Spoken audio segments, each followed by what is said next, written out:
বাংলাদেশের সমগ্র বাংলাদেশ জুড়ে একটি শোকাবহ পরিবেশ বিরাজ করছে এবং এই শোকের ছায়া স্পর্শ করেছে গ্লোবাল বিশ্বে সমগ্র দুনিয়া।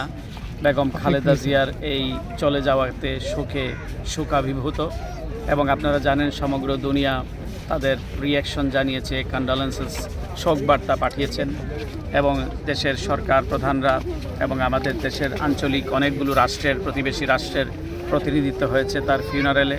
অর্থাৎ সমগ্র বিশ্বকে নাড়া দিয়েছে বেগম খালেদা জিয়ার চলে যাওয়া এবং বেগম খালেদা জিয়া একজন নন্দিত বিশ্ব নেতৃত্বে পরিণত হয়েছিলেন তার কর্মের মাধ্যমে।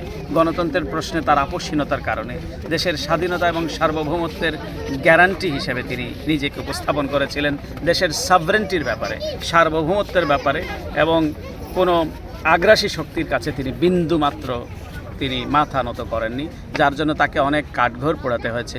32 ইঞ্চি জেভিকো টিভি এখন মাত্র 15,000 টাকায়, সাথে পাচ্ছেন 3 বছরের প্যানেল ওয়ারেন্টি।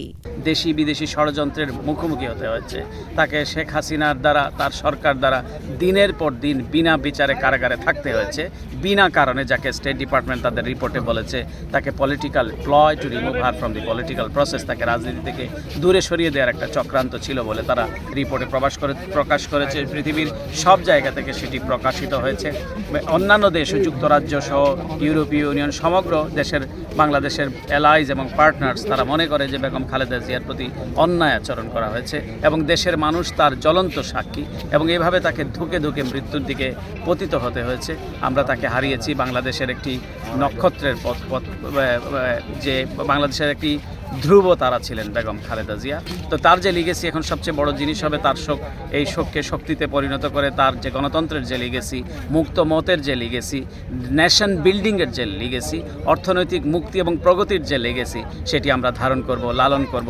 তাহলেই পরে তার প্রতি যথাযথ সম্মান প্রদর্শন করা হবে বলে আমি মনে করি।